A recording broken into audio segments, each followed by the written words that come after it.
All it takes is one perfect fake smile to hide a soul that's breaking inside. Robin Williams didn't just step onto the stage, he exploded onto it like a wild storm, pulling everyone around him into his crazy, beautiful energy. He couldn't stop making people laugh, and he couldn't live without that laughter either. Humor wasn't just his talent, it was his shield, his escape and his battle cry all in one. And that right there might have been the real tragedy. How could someone so bright, so full of life, suddenly choose to leave this world? What pushed Robin Williams to that heartbreaking decision? Was it alcohol, heavy meds, depression, a creative burnout, or something so personal that nobody even saw it coming? Today on the Biographer Express channel, we're diving deep to uncover what really happened in Robin's final days. On August 11, 2014, the world stopped in disbelief. News outlets across the globe blasted the same headline: Robin Williams was gone. Even US President Barack Obama shared an emotional statement filled with pure respect for the man who could light up any room. Obama said Robin wasn't just an actor, he was an airman, a doctor, a genie, a nanny, a president, a professor, a bangarang, Peter Pan, and everything in between. What a legacy! He came into our world playing an alien, yet somehow managed to touch the deepest parts of what it means to be human. He made us laugh until we cried, and sometimes cry because he made us feel too much. Robin gave his enormous heart to everyone from soldiers far from home to people struggling on the streets. That same day, tragedy struck at his home in Tiburon, Paradise Cay, California. At 12:02 p.m., his death was officially confirmed. But even before the truth was known, tabloids had already gone wild with shocking theories and bold accusations. The world didn't just lose a star, it lost a piece of its joy. While the more serious newspapers stuck to the plain phrase "was found dead," the story quickly took a darker turn once the autopsy results came out. Suddenly, every media outlet across the world was rushing to reveal the heartbreaking truth. Robin Williams had passed away by his own hand, the cause listed as asphyxia from hanging. When investigators arrived, they found a few personal belongings, a simple iPad and some antidepressants prescribed by his doctor, sitting neatly on a nearby chair. Beside it, a pair of black sneakers and matching socks were placed as if he had just taken them off, ready to change clothes or hop in the shower. Everything about the scene felt disturbingly normal, as though life was still happening around him. There had been no warning signs the night before. Robin had called his wife Susan, telling her he'd stopped by the bookstore to grab some magazines for her, a sweet, thoughtful gesture like always. When he came home, he seemed calm, cheerful, and totally normal. He even picked up his iPad again, and Susan was thrilled because for 6 long months, he hadn't touched a screen or shown interest in anything. It felt like hope, like maybe he was coming back to himself again. But that night would be the last time she ever saw him alive. The next morning, Susan went about her routine, thinking he was just catching up on sleep. The couple had been sleeping in separate rooms lately because of Robin's battle with insomnia. Not wanting to disturb him, she quietly left the house, unaware that tragedy had already struck. What could make a man like Robin Williams, a world-famous actor, a beloved comedian, an Academy Award winner, holder of multiple Golden Globes, Grammys, and countless other honors, decide to end his own life at just 63? A man who had brought joy to millions and love to his family of 3 children? Let's rewind and try to understand where it all began. Robin McLaurin Williams was born in 1951 in Chicago, Illinois. His father, Robert Fitzgerald Williams, worked as a top executive at Ford Motor Company, which meant the family moved around constantly, from Illinois to Michigan, and finally California. Each move brought a new start, a new school, and a new challenge. But frequent change makes it hard for a kid to form real friendships, and that loneliness would quietly shape the man who later made the whole world laugh. As a kid, Robin struggled with dyslexia, and he never forgot it. He once joked, "I was the only kid on my block who went trick or trout on Halloween." That line alone said so much about his childhood. Robin grew up mostly alone, often left in the care of a maid while his parents worked non-stop. His mother, Lori McLaurin, had once been a stunning model with sharp wit and a dazzling sense of humor. Robin absolutely adored her and constantly tried to make her laugh just to win a little more of her attention. Every joke he cracked was a small way of saying, "Look, Mom, I'm here." It seems that even back then, deep in his heart, he believed that being funny made him more lovable, that laughter gave him value. He was quiet, shy, and reserved most of the time. But the moment he started acting or joking around, he transformed completely. It was like a switch flipped. Suddenly, he wasn't that lonely boy anymore. but someone people couldn't ignore. At Deer Path Junior High, Robin joined the drama department, and that's where the magic really began. He didn't just perform on stage, he kept everyone laughing in the hallways too. Even if it didn't erase his loneliness, it made him stand out and gave him something priceless: attention and belonging. He wasn't some outcast either. Robin was smart, athletic, and talented. His quick wit and wild improvisations made him the center of attention, and that growing spotlight pushed him to believe he was meant for something bigger: acting. When he graduated, his classmates gave him 2 unforgettable titles: Most Likely Not to Succeed and Funniest. There's a lot to unpack in that, isn't there? He clearly did both, failed where they expected success, and succeeded where they underestimated him. Robin first tried to follow a practical path by studying political science in college, but his heart just wasn't in it. He couldn't ignore the pull of the stage, so he switched schools, chose acting as his major, and before long found himself walking through the doors of one of the most elite institutions in the world, the legendary Juilliard School in New York. Even back then, Robin didn't just perform, he lit up every stage he stepped on. His longtime friend, actor Christopher Reeve, once said, "He talked a mile a minute. I'd never seen that much energy in one person. He was like a balloon that got blown up and then let go, just flying around the room." Reeve remembered watching in total awe as Robin bounced off the classroom walls like a human firework. To say he was on would have been a major understatement. See, most actors can't do comedy, and most comedians can't pull off serious acting. But Robin was that rare mix of both. He had the heart of an actor and the wild soul of a comedian. He chose comedy as his path, but maybe that very choice came with a hidden price, a constant pressure to be funny, even when he didn't feel it inside. When Robin later moved to San Francisco, that's where his destiny really took shape. He fully embraced comedy, throwing himself into the world of stand-up like he was born for it. People who knew him back then all say the same thing. His energy was uncontainable. It poured out of him like a volcano ready to erupt. He could be quiet and deep in real life, but once that spotlight hit, he exploded. On stage, he was a storm, improvising non-stop, switching voices, characters, and stories faster than anyone could keep up. The crowd fed his fire, and he craved that reaction. The laughter, the applause, the rush. It wasn't enough to just be good. He needed to feel people's energy coming back at him. Eventually, Robin moved to Los Angeles, chasing bigger stages and bigger dreams. By then, stand-up comedy had become his full-time obsession. It was the early 70s, a wild time in the entertainment scene. And that's when certain substances started to creep into his life. Psychotropic drugs and party culture were everywhere. But at that point, for Robin, it was still just background noise, not yet the storm that would later follow. Fame hit Robin Williams fast, and so did the chaos that came with it. His rise to stardom in the late 70s was wild, and with that success came an addiction that began creeping up on him when he least expected it. In 1977, everything changed after a producer from the hit TV sitcom Happy Days spotted Robin performing live and instantly saw something special. He invited him to guest star as a strange, hilarious alien named Mork, and Robin absolutely stole the show. His insane energy and one-of-a-kind humor sent the show's ratings through the roof. The audience couldn't get enough, so producers made a bold move. They created an entirely new spin-off series called Mork and Mindy, starring Robin in the lead role. It was a total home run. Practically overnight, the unknown stand-up comic became America's newest superstar. But fame can be a dangerous thing, especially for someone as sensitive and restless as Robin. Naturally shy and humble, he suddenly found himself drowning in attention, money pouring in, crowds screaming his name, and adoring fans everywhere.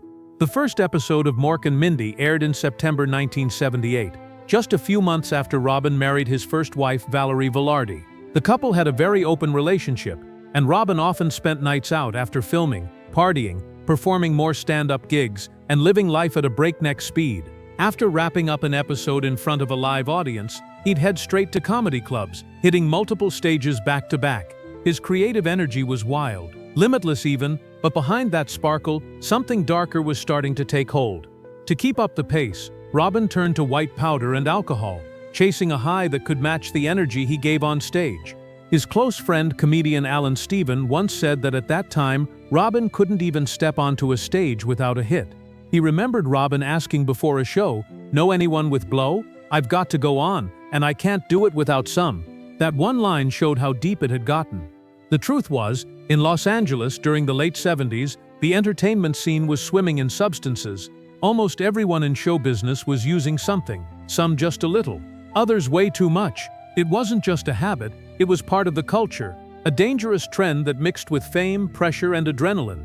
For Robin, that toxic mix of talent and temptation became the beginning of a long internal war, one that fame only made harder to fight.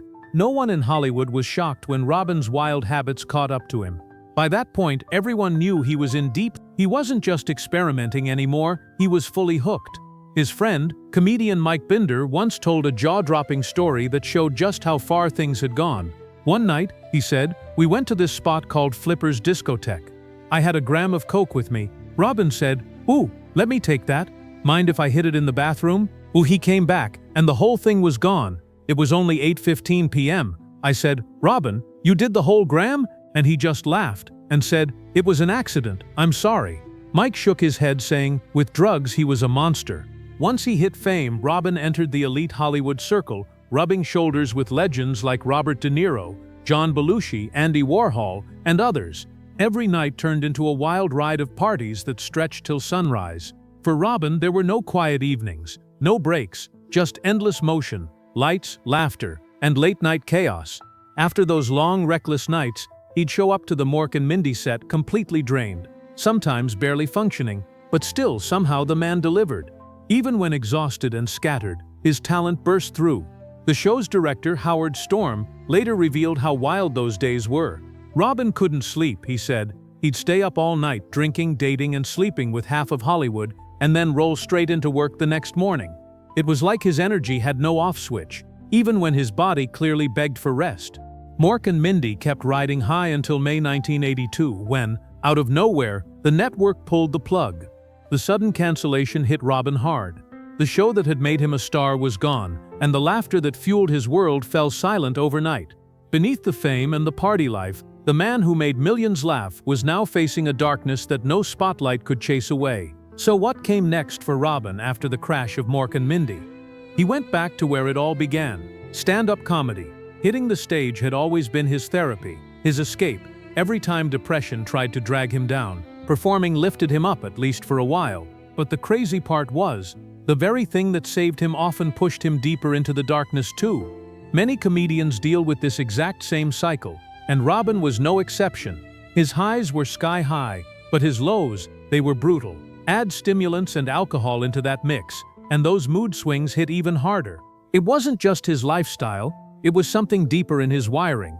According to a fascinating Oxford University study, comedians tend to have what scientists call a conflicted profile. That means they live with two totally opposite sides fighting inside them. On one hand, they're introverted, emotional, and often depressive, and on the other, they're wild, impulsive, and full of manic energy. It's like being your own storm. This constant inner battle makes many comedians feel misunderstood, restless, and trapped in their own thoughts.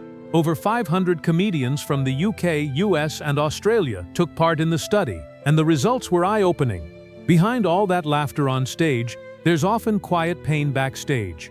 Still, for Robin, nothing compared to the rush of performing. The stage gave him an adrenaline shot like no drug could. That connection with the audience, the instant reaction, it was his spark, his buzz as he used to call it. Every laugh was a heartbeat, every applause a reminder that he mattered. Then came a massive turning point.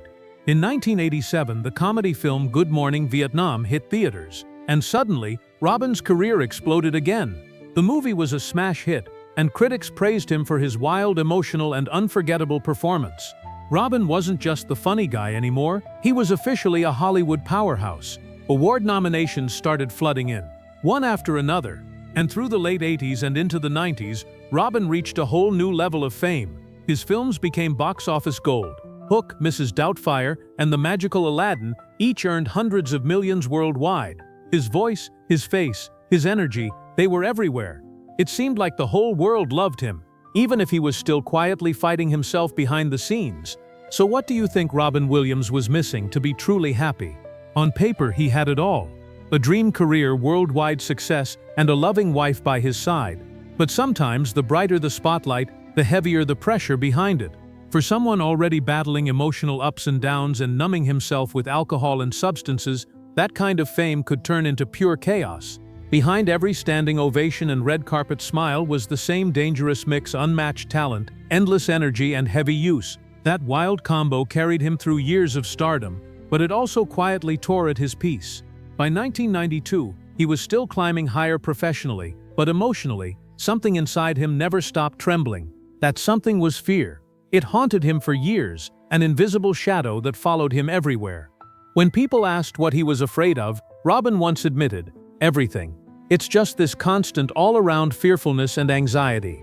It wasn't one thing, it was everything. This deep, relentless fear was always there, whispering in the background of his success.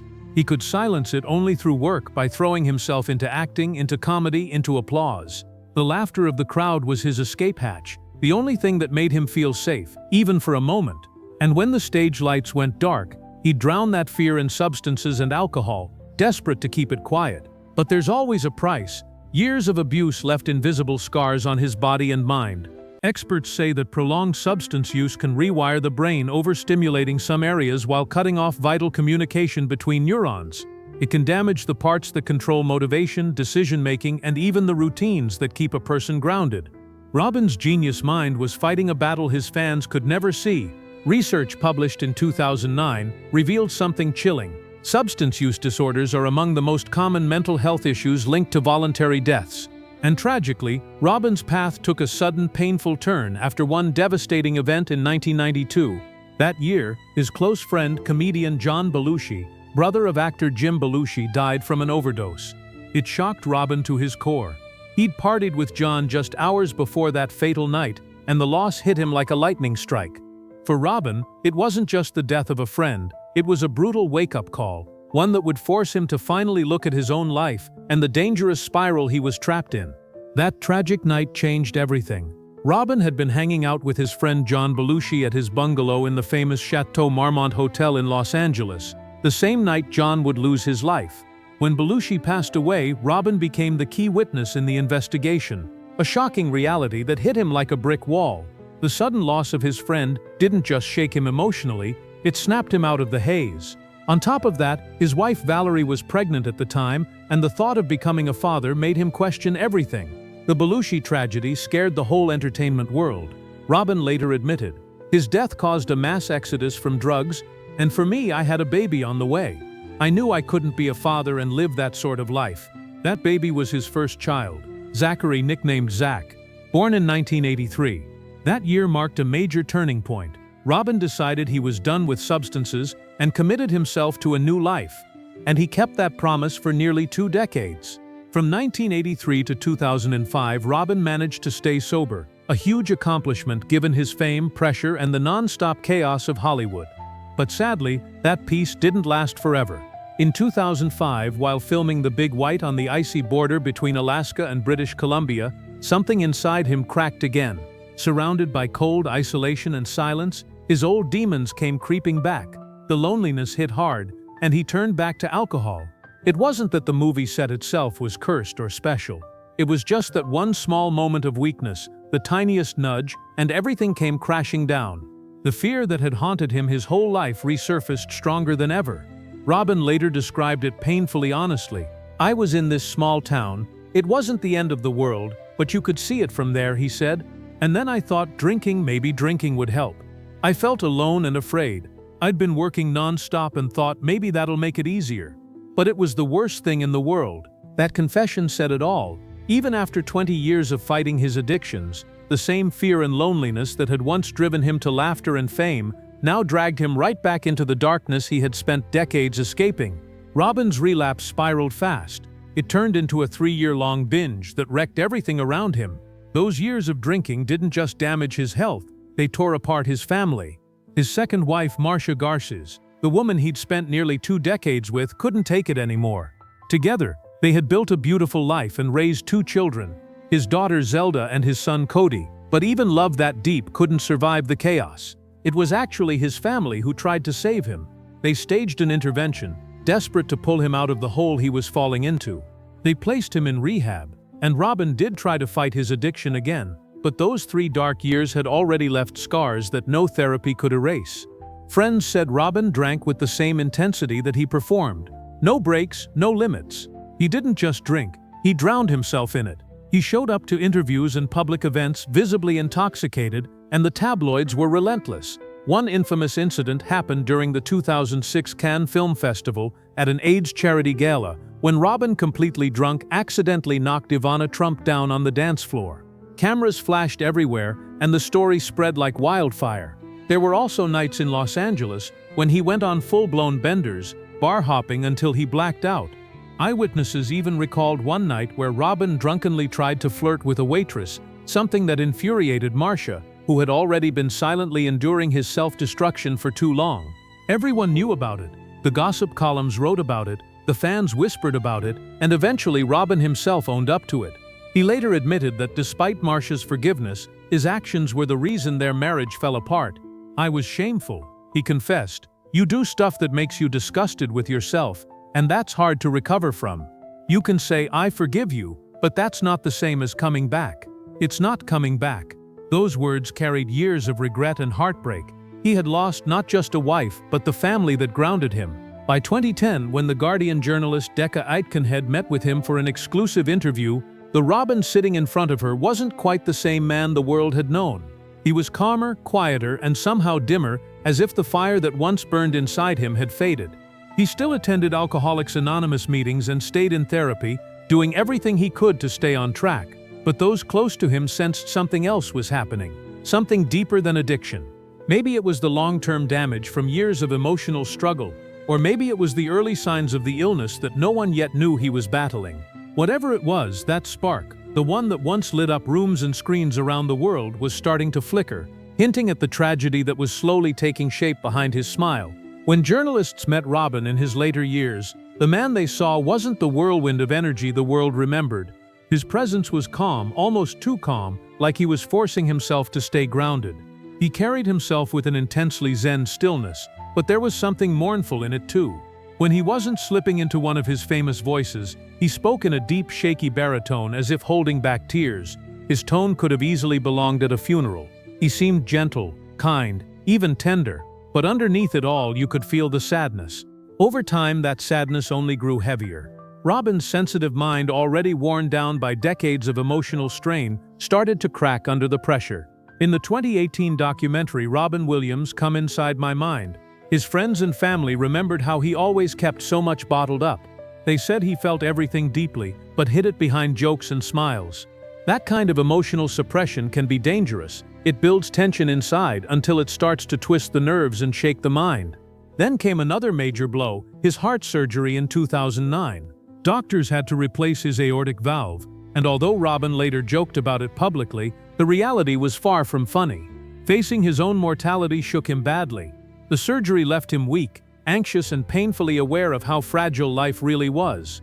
It was yet another hit to a man already struggling to stay emotionally steady. After that, depression and anxiety tightened their grip. Robin threw himself into work, often choosing roles connected to mental health like The Fisher King in Awakenings in the 90s, and later World's Greatest Dad in 2009. During that last film, he even researched asphyxia and the psychology of despair. He understood, probably more than anyone realized, just how deep mental illness could reach and how easily it could swallow someone whole. But knowledge didn't equal protection. His understanding of those dark emotions didn't save him. It might have even made him more aware of his own decline. Professionally, things weren't going well either. Many of his later films failed to capture the magic that once made him a box office legend. The critics were harsh, the audiences smaller, and the sparkle of his old success started to fade. For someone like Robin, who lived for that connection with people, that fading light felt like rejection. So he kept working. He couldn't stop. Acting, performing, creating. It was the only way he knew how to keep his mind from spiraling. It wasn't about money or fame anymore. It was about survival. When Robin wasn't performing, he felt exposed and empty, like the laughter that once gave his life meaning had been taken away. His longtime makeup artist, Sherry Minns, once summed it up perfectly. "It's like he didn't worry about anything when he was working all the time." That line hit hard, because it revealed the truth. Robin didn't just love performing, he needed it to stay alive. Every role, every laugh, every show was another chance to quiet the noise in his mind, to push back the sadness that was slowly taking over from the inside. For Robin, work wasn't just a job, it was his oxygen. Performing was the true love of his life, The thing that came before everything else, even before his own peace of mind. When he wasn't working, it was like his light went out. But the moment he stepped onto a set or grabbed a mic, he came alive like a light bulb flickering back on. Still, behind that glow, reality was getting tougher. Financial stress started closing in on him, forcing Robin to take almost any project that came his way. The divorces had taken a huge toll, not just emotionally but financially too. The two separations had drained a massive chunk of his fortune, leaving him constantly chasing the next paycheck. Then came his marriage in 2011 to Susan Schneider, a talented graphic designer who genuinely loved him. But keeping up the image of a Hollywood legend came with its own pressures. Robin had to maintain a lifestyle that fit his superstar reputation, and that wasn't cheap. By 2012, he found himself making a painful decision, selling his beloved Napa Valley ranch. "There are bills to pay," he said honestly in an interview. "My life has downsized in a good way. I'm selling the ranch up in Napa. I just can't afford it anymore." The words sounded humble, but for a man who had once been at the top of the world, they carried quiet heartbreak. Then in 2013, just a year before his passing, it finally looked like things were turning around. Robin landed his first major TV role since Mork and Mindy in the comedy series The Crazy Ones. He was excited, really excited. The show had a solid script that gave him space to improvise freely, and that's where Robin truly shined. For the first time in years, he had steady work, steady pay, and the chance to show the world that spark again. He even said, "The idea of having a steady job is appealing. I have two choices: go on the road doing stand-up, or do small independent movies working almost for scale.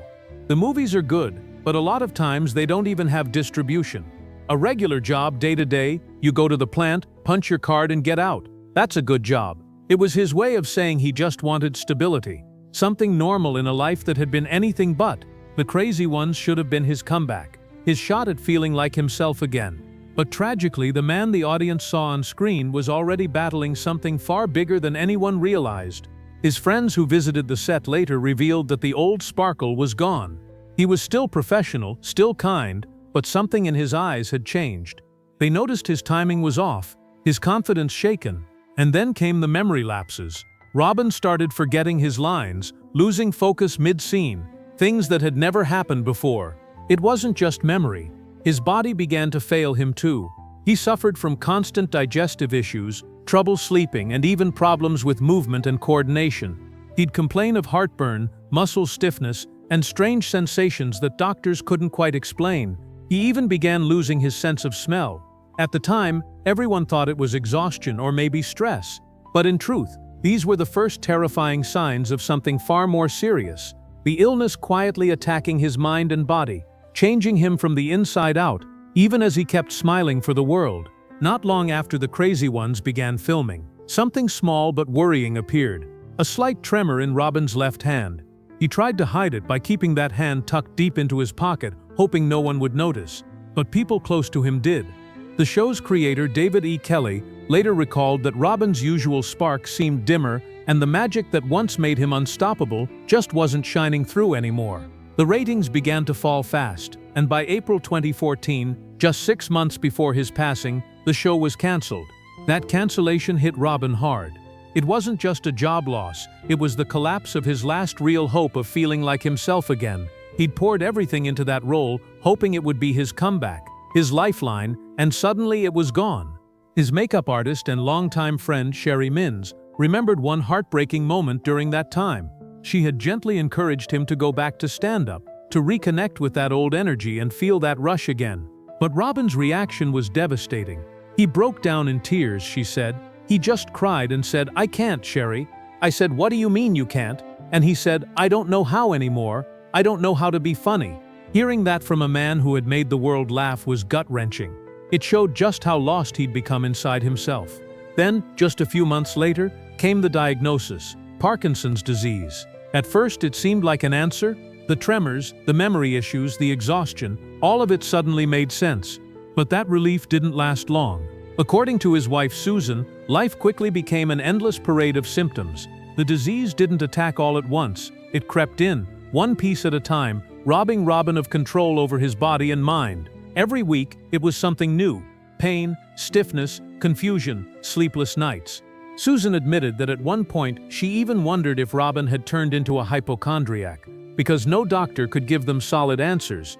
They saw specialists, took tests, and searched desperately for explanations, but nothing fully explained what was happening to him. Robin kept the diagnosis private, confiding only in a few close friends, including comedian Billy Crystal. Billy later shared that when Robin was filming Night at the Museum: Secret of the Tomb in 2014, he already wasn't doing well.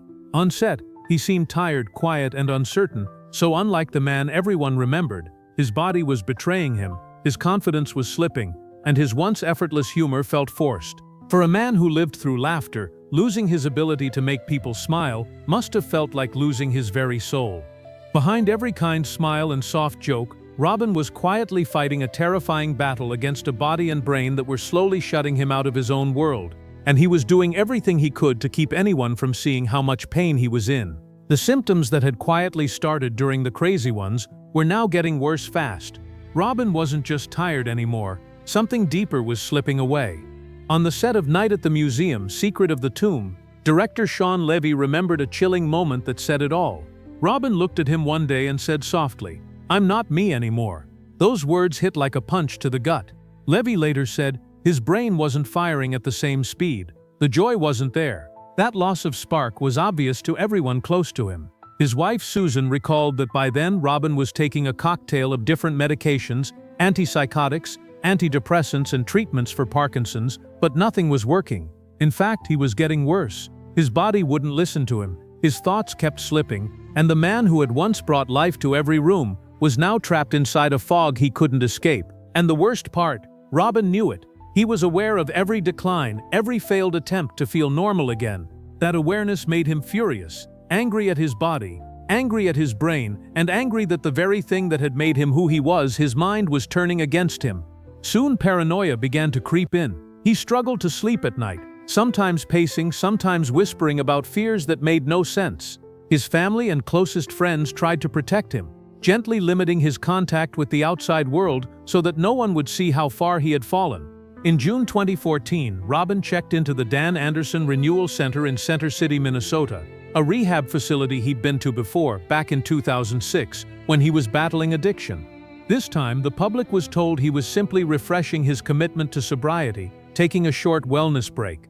But behind the headlines, the truth was much more painful. This visit wasn't about alcohol or drugs at all. It was a desperate attempt to find some kind of peace, some kind of answer. He and Susan hoped that the calm, structured environment might help him regain a sense of control, or at least slow down the chaos in his mind. Inside the clinic, Robin spent his days under supervision 24/7, meditating, doing yoga, and practicing mindfulness. He was trying everything he could to fight the disease that no one could properly diagnose, but it wasn't working. His friends and even his children quietly disagreed with his decision to go there. They knew this wasn't about relapse. This wasn't about substances or bad habits. It was about something happening deep inside his body, something physical that medicine hadn't caught up with yet. They were right. Robin's problem wasn't addiction this time, it was a neurological storm, a disease attacking his brain in ways that even specialists couldn't fully explain. What looked like depression or memory loss was actually something far more complex and cruel. The stay at the Renewal Center gave him only temporary relief, a quiet space to breathe, maybe a bit of calm, but it didn't fix what was breaking inside him. The fear, the confusion, the sleepless nights, they followed him even there. Robin was fighting a battle no one fully understood, and though he never stopped trying to push through it, the truth was clear. His light was fading, and he could feel it with every passing day. What broke Robin Williams the most in those final months wasn't just the illness eating away at his body, it was that he had lost the one thing that had always kept him alive, the love and laughter of his audience. For decades, the roar of applause, the smiles, the cheers, that was his medicine. But as his health declined, the world that once lifted him up started to feel impossibly far away. His friend Billy Crystal later said those last months were heartbreaking to witness. Robin's spark, the thing that had once filled entire rooms, was fading fast. Every week brought new symptoms, new struggles, and less of the man everyone remembered. Then came the day the world will never forget. Monday, August 11, 2014. Robin Williams was found dead at his home in Paradise Cay, California. The official cause was ruled as a voluntary departure from life. That news hit like a lightning strike across the globe. Fans were shattered, and the media went wild. Suddenly, every outlet had a theory. Every journalist had an angle. Instead of compassion, some headlines turned cruel. Rumors spread like fire. Claims that Robin had relapsed, that he was high or drunk, or that he had simply given up. One Fox News host, Shep Smith, even called him a coward on air, adding fuel to the pain his family was already enduring. He later publicly apologized, but by then, the damage was done. The truth, however, told a very different story. At the time of his death, Robin had been sober for 8 years. He hadn't touched alcohol or any substances for decades. This was not the result of addiction. This was something far more tragic and misunderstood. While some people condemned him, others defended him fiercely. Many said that judging a man who had suffered from severe mental illness was cruel and ignorant. Yet according to those closest to him, his wife Susan, his children and his friends, Robin was not planning to end his life. He was fighting. He was trying to survive. His actions in those final days made that clear. His iPad browser showed no searches for how to die, but instead, endless tabs about treatments, recovery programs, and medical solutions. He was looking for hope, not an escape. Even his pill dispenser told the same story. He had carefully organized his medications for several days ahead. Susan later spoke openly about what really happened, saying, "It wasn't depression that killed Robin. Depression was just one of maybe 50 symptoms, and it was a small one." For years, doctors had treated him for Parkinson's disease, but the truth only came out after the autopsy. Robin had not been suffering from Parkinson's at all. He had been fighting Lewy body dementia, one of the most brutal and aggressive forms of dementia known to medicine. Lewy body dementia is a cruel mix of Parkinson's and Alzheimer's symptoms. It attacks both the body and the mind, causing tremors, confusion, memory loss, paranoia, vivid hallucinations, and terrifying mood swings. It slowly disconnects a person from reality, turning even simple moments into unbearable challenges. For Robin, this disease was like being trapped inside his own mind. His thoughts betrayed him, his body stopped responding, and his emotions swung from fear to despair without warning. Every day became a new battle against something invisible and unstoppable. And yet, even through all that, Robin kept fighting. He tried therapy, meditation, medication, exercise, anything that might give him a chance to feel like himself again. He never stopped trying to live. That's why those closest to him reject the idea that depression alone ended his life. It wasn't weakness, it was a cruel, undiagnosed illness that stole his control, one symptom at a time. The same mind that once brought joy to millions was being dismantled by a disease that no one could see until it was too late. Robin Williams didn't lose to sadness. He lost to science's delay in understanding the monster inside his brain. And that's what makes his story not just tragic, but devastatingly human. Lewy body dementia doesn't just affect memory, it takes everything. It attacks movement, behavior, and a person's very control over their own body.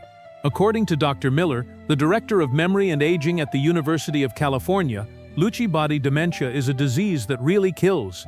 It's one of the most aggressive, fast-moving brain disorders known to medicine.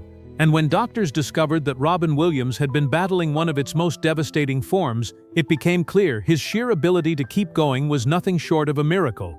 The fact that he could still walk, talk, and even work at all in those final months was proof of how strong his spirit truly was. Robin never stopped trying to understand what was happening to him. He and his wife Susan were already planning a full neurocognitive evaluation, hoping for answers, hoping for anything that could help. But that search came with its own burden. The constant confusion, the fear of what doctors might find, it weighed heavily on his already exhausted mind. Even the idea of being examined began to feed his paranoia. Susan later shared, "I think he didn't want to go. I think he thought, they'll lock me up and I'll never come out." That heartbreaking thought shows just how frightened and disoriented he had become. His world was collapsing inside his mind, and even though he fought to the very end, the disease was too relentless. So now, looking back at everything we know about Robin Williams, the brilliant comedian, the loving father, the unstoppable performer, can we really say it was simply depression that ended his life? No. The truth is far more complex, far more tragic. It wasn't weakness, it was illness, a silent, merciless disease that stole him piece by piece. Robin Williams didn't surrender. He fought. He battled confusion, paranoia, physical pain, and emotional exhaustion until his final breath. He laughed through suffering, performed through fear, and gave joy to millions even while his own light was dimming. And sadly, he's not alone. Hollywood has seen far too many stars burn out too soon. Marilyn Monroe, Heath Ledger, and countless others who carried pain behind their smiles. Each story is different, but they all remind us of the same truth. Even the brightest lights can fade when the world doesn't see the storm inside. Robin Williams left behind more than laughter. He left a legacy of humanity, honesty, and courage. His story isn't just about tragedy, it's about resilience, love, and the cost of being endlessly creative in a world that often forgets to care for its dreamers. If this story moved you, make sure to like this video, share it with your friends, and subscribe to Biographer Express for more deep dives into the lives and untold truths of the world's biggest legends. And don't forget to drop your thoughts in the comments. What do you think truly happened to Robin Williams, the man who made the world laugh while quietly carrying his pain? Thank you for watching. This was Biographer Express. We'll see you soon with another story that will make you feel, think, and remember.